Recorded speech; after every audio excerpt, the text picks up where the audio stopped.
तो नमस्कार दोस्तों, आप सभी का फिर से एक बार और स्वागत है हमारे YouTube चैनल भोजपुरी पेज में। और मैं हूं आप सबका दोस्त भाई अजीत यादव। दोस्तों देखिए, प्रमोद प्रेमी यादव जी के कल सुबह सुबह एक नया स्पेशल लगन गीत आ रहा है जी। लगन में बजने वाला ये गाना है जो कि आप लोग गाने का पोस्टर देख सकते हैं।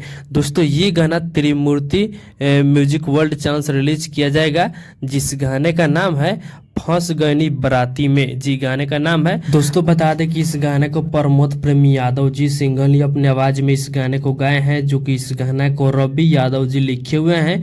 और दोस्तों इस गाने म्यूजिक की बात किया जाए तो इस गाने म्यूजिक बने हैं राहुल यादव जी, जो कि इस गाना को कल ही के दिन सुबह 6:30 पर त्रिमूर्ति म्यूजिक वर्ल्ड चैनल पर इस गाने को रिलीज किया जा रहा है। और गाना स्पेशल लगन गाना है, जो कि आप लोगों के बीच में जब भी गाना रिलीज किया जाएगा तो आप सबको ये गाना काफी ज्यादा पसंद आएगा और लगन में बहुत ही ज्यादा बजने वाला ये गाना है।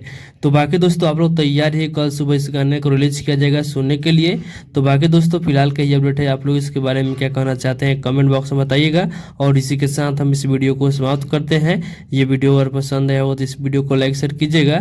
बाकी अभी तक हमारे इस चैनल को सब्सक्राइब नहीं किए हैं तो सब्सक्राइब भी कर लीजिएगा, क्योंकि इस चैनल पर भोजपुरी इंडस्ट्री के हर एक अपडेट सबसे पहले आप सभी को मिलेगा।